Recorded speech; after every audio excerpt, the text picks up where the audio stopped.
14 मे 1657 ज्येष्ठ शुद्ध द्वादशी वार गुरुवार पहाटे पहाटेच सईबाई राणेसाहेबांच्या पोटात दुखायला लागलं. जसं पोटात दुखायला लागलं तसं बाले किल्ल्यावरच्या दारुनी महालात माझ्या सईबाई राणेसाहेबांना हलवलं गेलं.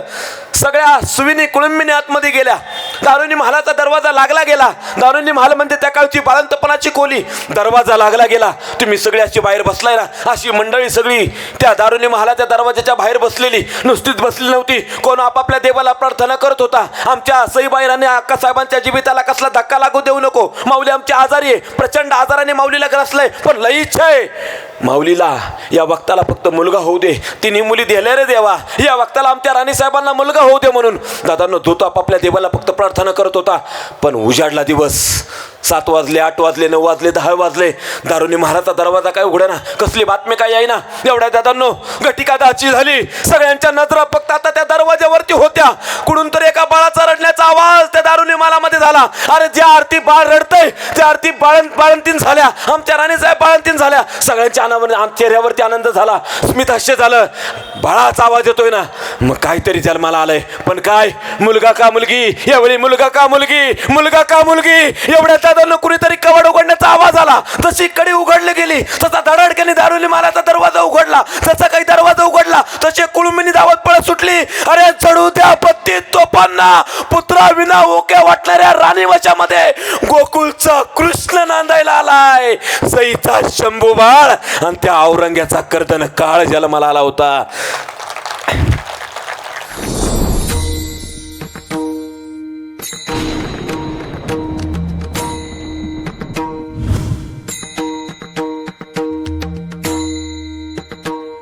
की माझ्या शंभू राजांनी त्या नियतीचं काय वाकडं केलं होतं की जन्माला आल्यापासून माता भगिनींनो जो दुःखाचा प्रवेश आहे ना सगळ्या शंभू राजांच्या जीवनात, अखेर शेवटच्या श्वासापर्यंत अख्खं संपूर्ण चरित्र दादांना माझ्या शंभू राजांचं दुःखाने भरलंय. सांगून जाईल पुढं.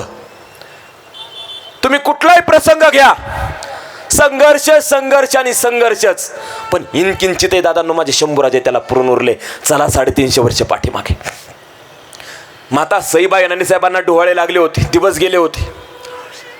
पण आजार पण माता भगिनीनं तुमच्यासाठी सांगून जाईल ऐका. सईबाईंना पहिल्यांदा 3 मुली झाल्या. पहिली सखूबाई, दुसरी रानूबाई, तिसरी अंबिकाबाई. पहिली जन्माला आली माता भगिनींना पहिल्यांदा कुणाला वाटतं की मुलगा व्हावा, मुलगा व्हावा. पण पहिली मुलगी झाली तरी नाक मुरडलं नाही. आताची मुलं लोक, पुरुष लोक मुलगी झाली ना की पहिल्यांदा नाक मुराडतात. पण पूर्वी पहिली मुलगी झाली सईबाईंना, दुसरी मुलगी झाली, तिसरी मुलगी झाली तरी त्या माऊलीनं हेळसांड नाही केली बरं का. एकच देवाला फक्त प्रार्थना करायची, हे देवा 3 मुली झाल्या रे आता. कारण त्या राणीसाहेबांना एकच वाटत होतं, मी शिवप्रभूंची पत्नी आहे, मी शिवरायांची पत्नी आहे, स्वराज्याला माझ्या उदरातून वारस मिळावा. हे देवा फक्त एक पुत्ररत्न मला जन्माला घाल. आणि देवा मला तो देवा जरी घरी घेऊन गेला ना तरी मग मात्र हरकत नाही. पण देवाने मात्र ही गोष्ट ऐकली बरं का माझ्या सईबाई राणेसाहेबांची. जसं बोललं तसा देव पण वागला. तिने पहिल्यांदा मुली होत्या, पण आपल्याला मुलगा व्हावा म्हणून उपास तापास करायची ती माऊली. सोमवार पकडायची, गुरुवार पकडायची, शनिवार धरायची. येणारी चतुर्थी असू, येणारी एकादश असू दे, जो तो उपास तापास माझ्या सईबाई राणेसाहेब सगळ्या धरत होत्या. आजाराने इतक्या खंगळून गेल्या होत्या की काही इतिहासकारांच्या म्हणणे त्यांना बाळंतपणाचा आजार माता भगिनीनं जडला होता. तो इतका जडला की माझे शंभूराजे पोटात असताना त्यांना इतक्या वेदना व्हायला लागल्या की माझ्या राजगडावरचा गारवासुद्धा सईबाई राणेसाहेबांना सहन होईना. म्हणून सईबाई राणेसाहेबांचा मेना शिवरायांनी ठरवलं. जिजामासाहेबांना सोबत दिलं, सगळा काही राणीवासा सोबत दिला आणि किल्ले पुरंदरावरती लावलं. तिकडची हवा पालट व्हावी राणीसाहेबांना म्हणून सगळा कुटुंब कबिला हा पुरंदरावरती आला. ऐका बारीक. किल्ले पुरंदरावरती आल्याच दिवसा मागून दिवस जात होते दादांनो. ऐन मेचा महिना, ऐन उन्हाळ्याचे दिवस. कधी आभाळ यायचं तर कधी ढग गडगडायचं, कधी भयान सोसाटता वारा यायचा. जणू दादांनो धरती कंप उठावी, कुणीतरी इथं जन्मालाच येणार अशी दादांनो ती कडाची चाहूलच होती. आणि ती चाहूल आता सुद्धा कळेल दादांनो. पंजाबराव डाकांनी सांगितलं की त्या 14-15 तारखेपासून सुद्धा पावसाचा वातावरण, तो सुद्धा काळ तसाच होता दादांनो. भयान उन्हाची रिपरिपीत. आणि किल्ले पुरंदरावरती राणीसाहेब आल्यात. केदारेश्वर महादेवाच्या वरती बाले किल्ल्यावरती गेल्या. त्या केदारेश्वर महादेवाला प्रार्थना केली, तो आता माझ्या आयुष्यातला शेवटचा देव आहे, शेवटचं मंदिर आहे, की मी आज तुझ्या पुढं प्रार्थना करते की मला पुत्ररत्न प्राप्त होऊ दे फक्त बास. मग माझ्या जीवाचं काही बरं वाईट झालं तरी हरकत नाही, पण आमच्यात आता हे आमचं शेवटचं बाळंतपण आहे. आम्हास नाही वाटत आम्ही जास्त काळ जगू शकेल.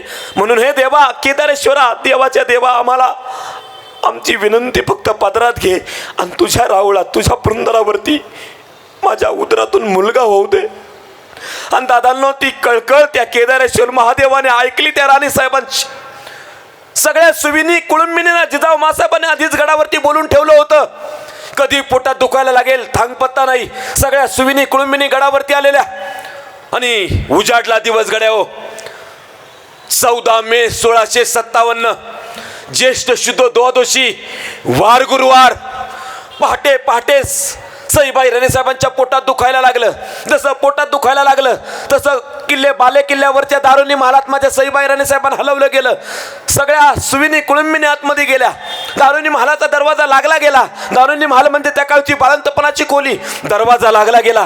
तुम्ही सगळी अशी बाहेर बसलाय ना, अशी मंडळी सगळी त्या दारुनी महालाच्या दरवाजाच्या बाहेर बसलेली. नुसतीच बसली नव्हती, कोण आपापल्या देवाला प्रार्थना करत होता. आमच्या सईबाई राणी अक्कासाहेबांच्या जीविताला कसला धक्का लागू देऊ नको. माऊली आमची आजारी आहे, प्रचंड आजाराने माऊलीला ग्रासलंय, पण लई इच्छा आहे माऊलीला या वक्ताला फक्त मुलगा होऊ दे. तिन्ही मुली दिल्या रे देवा, या वक्ताला आमच्या राणीसाहेबांना मुलगा होऊ दे म्हणून. दादांनो, तो आपापल्या देवाला फक्त प्रार्थना करत होता. पण उजाडला दिवस. 7 वाजले, 8 वाजले, 9 वाजले, 10 वाजले. दारुनी महाराजचा दरवाजा काय उघडेना, कसली बातमी काय येईना. एवढ्या दादांनो, घटिका दाची झाली. सगळ्यांच्या नजरा फक्त आता त्या दरवाजावरती होत्या. कुठून तर एका बाळाचा रडण्याचा आवाज त्या दारुनी महालामध्ये झाला. अरे, ज्या आरती बाळ रडतंय त्या आरती बाळंतीन झाल्या. आमच्या राणीसाहेब बाळंतीन झाल्या. सगळ्यांच्या चेहऱ्यावरती आनंद झाला, स्मित हास्य झालं. बाळाचा आवाज येतोय ना, मग काहीतरी जन्माला आलंय. पण काय, मुलगा का मुलगी, यावेळी मुलगा का मुलगी, मुलगा का मुलगी. एवढ्या दादांनो कुणीतरी कवाड उघडण्याचा आवाज आला. जशी कडी उघडली गेली तसा धडाडक्याने दारुनी महालाचा दरवाजा उघडला. जसा काही दरवाजा उघडला तसे कुळमिनी धावत पळत सुटली. अरे, चढू द्या पत्ती तोफांना, पुत्रा विना ओक्या वाटणाऱ्या राणीवशामध्ये गोकुळचा कृष्ण नांदायला आलाय. सईचा शंभू बाळ आणि त्या औरंग्याचा कर्दन काळ जन्माला आला होता. 14 मे 1657, ज्येष्ठ शुद्ध द्वादशी, वार गुरुवार. किल्ले पुरंदरावरती दादांनो माझ्या शंभू राजांचा जन्म झाला. ऐका, आनंदी आनंद उत्सव सगळ्या जगताला झाला हो. पुरंदरावरून तोफा, या गडावरून तोफा, त्या गडावर, त्या गडावरून तोफा, त्या गडावरती सगळीकडं आनंदाला उधाण आलं होतं. अरे, शिवाजी राजासनी बाळकिसन जन्माला आलंय. आम्हाला आमचे बाळा आमच्याजवळ देत नाहीयेत. प्रचंड वेदना व्हायला लागल्या. एवढ्यात दादांनो एक सुविनी आतमध्ये आली राणीसाहेबांची. तिच्या चेहऱ्यावरती आनंद ओसंडून वाहत होता. कानाजवळ आली. राणीसाहेब, उपास सोडा आता. आता ना सोमवार धरायचा, ना गुरुवार, ना काही धरायची गरज नाहीये. कानाजवळ पुटपुटली. बाळराजे जन्माला आले. दादांनो सरदिशा अंगावरती काटा उभा राहिला राणीसाहेबांच्या. दोन्ही डोळ्यातून अश्रूंच्या धारा लागल्या. बाळराजे जन्माला हृदयाशी हात कवटाळला. धन्यवाद मानले त्या केदारेश्वर महादेवाला. तूच पावलास. अनेक उपास तपास केले, अनेक तपश्चर्या केल्या. आमचं मागणं तू सत्यात उतरवलं.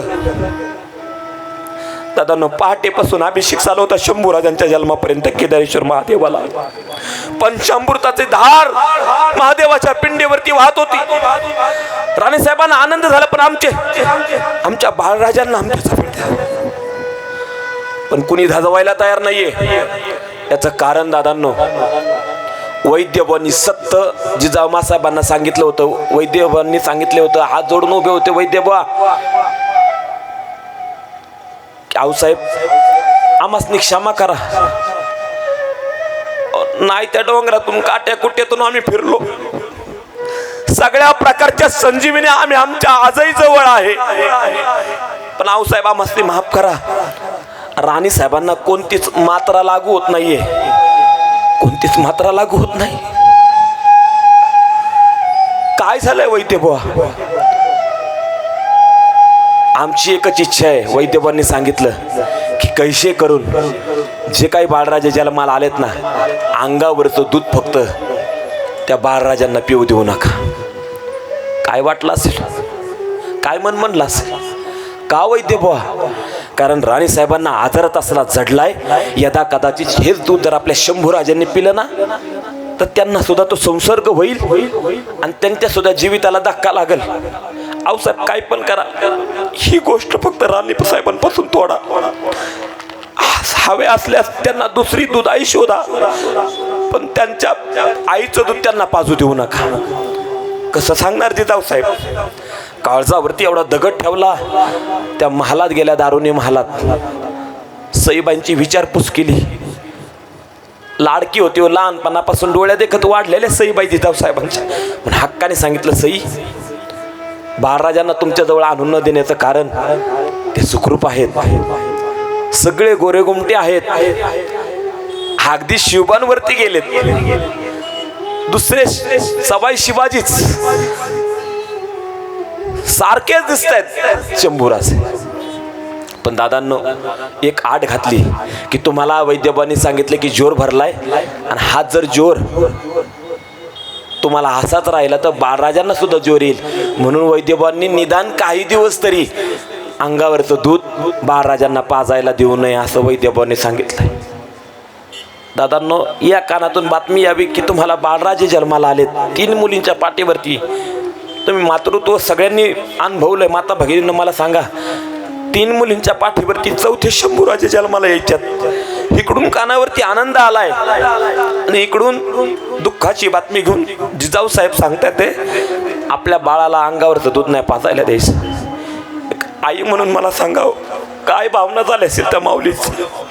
एवढे उपास तापास केले, एवढ्या तपश्चर्या केल्या आणि त्याच्यानंतर एवढे बाळराजे जन्माला आलेत आणि त्या जन्माला आलेल्या बाळराजांना मी अंगावरचं दूध नाही पाजायला द्यायचं.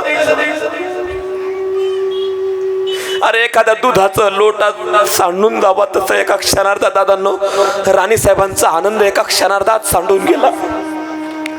पण जिजामासाहेब हुशार होत्या. गावागावात दौंडी पेटवायला लावली. जी कोणी ओली बाळंतीण झालेली स्त्री असेल ना, ती अशी शोधा जी स्वतःच्या लेकराला दूध पाजून आपल्या शंभूराजांचं सुद्धा पोट भरेल, अशी दुधाई शोधा. दादांनो तशी दुधाई शोधण्यात आली. गावागावात खेडे गावात सगळीकडे निरोप गेला होता. कापूरहोळ मध्ये पुणे सातारा महामार्गावरती गाव लागतं कापूरहोळ. तुकोजी गाडे पाटील त्यांची पत्नी होती. नाव सुद्धा तिथं धाराऊच होतं. त्या धाराऊचं दूध दादांना माझ्या शंभूराजांना पाजलं आणि त्या शंभूराजांच्या दुधावरती दादांना माझे शंभूराजे मोठे झाले, लहानाचे मोठे होऊ लागले. पण इथे विचार करा, या जगाच्या पाठीवर अशा 2च भाग्यवान आहेत. किती? फक्त 2च. पहिली आई, चला भगवान श्रीकृष्णाच्या चरित्रात मध्ये देवकी मातेने जन्माला घातलं आणि यशोदा मातेनं दूध पाजून मोठं केलं. तसंच झालंय दादांनो, इकडं बाळकृष्णाला मोठं केलं. इकडं तसंच झालं. माझ्या सईबाई राणी साहेबांनी जन्माला घातलं, दूध मात्र माझ्या धाराव माऊलीने पाजलं. या जगाच्या पाठ्यावरची अशी भाग्यवान आहे दादांनो, एवढ्या मोठ्या दैदिप्यमान राजांना दूध पाजण्याचं सौभाग्य मिळालं. पण जन्माला आल्यापासून जे दुःख माझ्या शंभूराजांच्या पाठीची बांधलंय ना, नियतीने अशी दुःखाची गाठ करकचून माझ्या शंभूराजांच्या पाठी बांधली. मरून गेला हो माझा राजा, मरून नाही, त्या पापी औरंग्याने तुकडं तुकडं करून मारलं. तरी सुद्धा दादांनो त्या दुःखाने बांधलेली गाठ माझ्या शंभूराजांची सुटली नाही. पण आता नाव काय ठेवायचं शंभूराजांचं? तर दादांनो माझ्या जिजाऊ माऊलीनं आपल्या थोरल्या मुलाची आठवण म्हणून दादांनो माझ्या शंभूराजांचं नाव हे संभाजी नावात ठेवलं. आणि जो वनवास माझ्या शंभूराजांच्या पाठीशी उभा राहिला ना, तो शेवटच्या श्वासापर्यंत दादांनो नाही सुटला. पण प्रचंड हुशार शंभूराजांच्या बुद्धिमत्तेची तोड नाही दादांनो. वयाच्या 8व्या वर्षी किल्ले पुरंदरच्या तहात ओलीस म्हणून राहायला गेलेत. तह पडला होता मिर्झा राजे जयसिंग आणि दिलेर खानाचा किल्ले पुरंदरच्या पायथ्याला. घटना अशी घडली, शंभूराजा आमच्याकडे ओलीस राहतील म्हणजे जामीन राहतील. जोपर्यंत शिवराय त्यांचे किल्ले देत नाही तोपर्यंत शंभूराजांची सुटका नाही. विवडूळच्या लेकराला दादांनो तहात ओलीस म्हणून राहायला लागले. किती हुशार होते सांगतो ऐका. मिर्झा राजे जयसिंग रोज बुद्धिबळाचा खेळ खेळायचा. दिलेर खान, दोघांची बुद्धिबळाचा खेळ चालायचा. इकडे एका तक्त्यावरती एका शामियानामध्ये शंभूराजे बसलेले.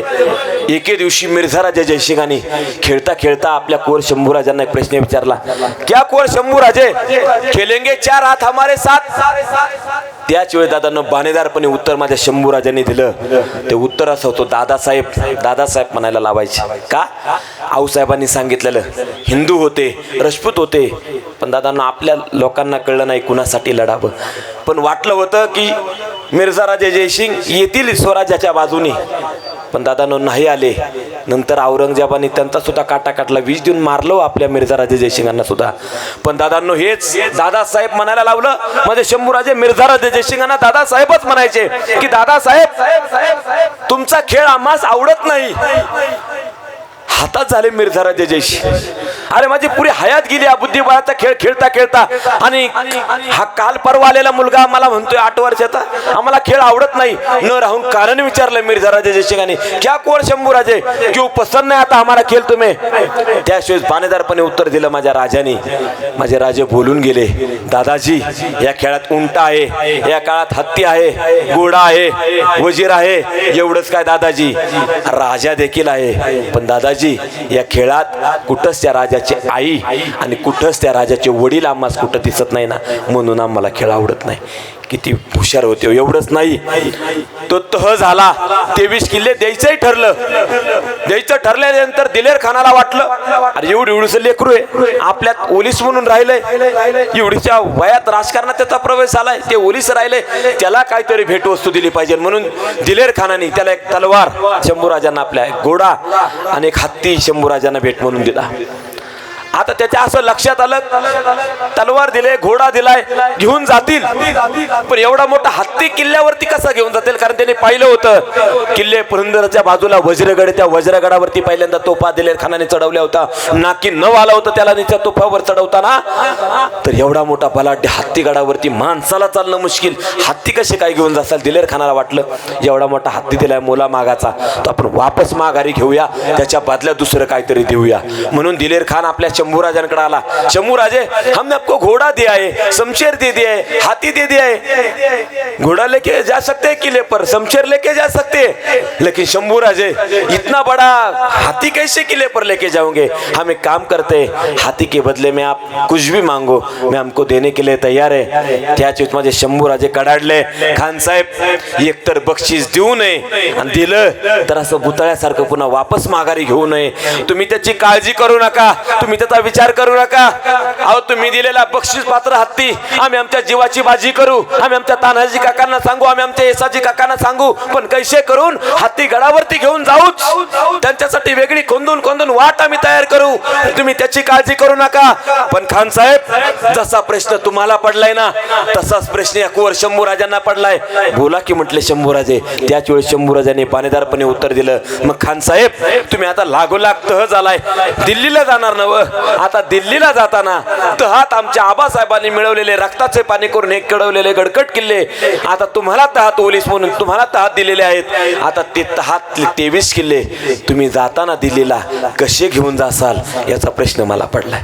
बघा किती हुशार होते.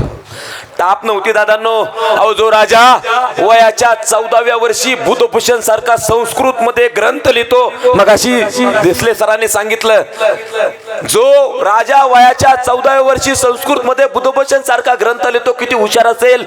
अनेकांचा अभ्यास केला राजाने, रामायण वाचलं, महाभारत, सगळ्यांचा इतिहास ऐकून आऊसाहेबांनी जसं सांगितलं होतं ना, त्यांच्यावरती दादांनो विश्लेषण करून तोच बुधभूषण सारखा संस्कृत ग्रंथ दादांनो शंभूराजांनी लिहिला. हे फक्त सांगण्यापुरतं ऐकण्यापुरतं ठेवू नका. मला वाचावं लागेल, आमच्या राजाने आमच्यासाठी काय केलंय, आमच्या पाठ्यपुस्तकात छापावं लागेल आमच्या सरकारला की आमच्या शंभूराजांनी काय काय केलंय ते क्रांती. पण दुर्दैव आत्ताच इयत्ता 8वीच्या पुस्तकातली NCERT ने दादांनो 8वीच्या पुस्तकातला मराठा साम्राज्याचा नकाशा दादांनो पुसून टाकलाय. दुर्दैव वाटतं, ह्याच्यावरती कोणी बोलत पण नाही. त्यांच्यावरती अख्खं पुस्तक आहे. माझ्या शंभूराजांनी काय केलं, एक वळ नाही दादांनो पाठ्यपुस्तकात मुलांच्या. एक वळ या राजाच्या असू नये, ज्या राजामुळे सही सलामत या ठिकाणी बसू शकलोय, एक वळ नाही ते शंभूराजांची. दुर्दैव वाटतं, वाईट वाटतं दादांनो. निस्तात बुधभूषण नाही, तीन आणखी हिंदी ब्रज भाषेतील नखशिका असेल, नायिका भेद असेल, 7 शतक असेल, या वेगवेगळ्या प्रकारचे 3 ग्रंथ सुद्धा दादांनो शंभूराजांनी लिहिलेत. एक उत्तम साहित्यिक होते, एक उत्तम रसिक होते, बलाढ्य महापराक्रमी राजा आहे दादांनो. पण प्रचंड दादांनो शंभूराजांचं कर्तृत्व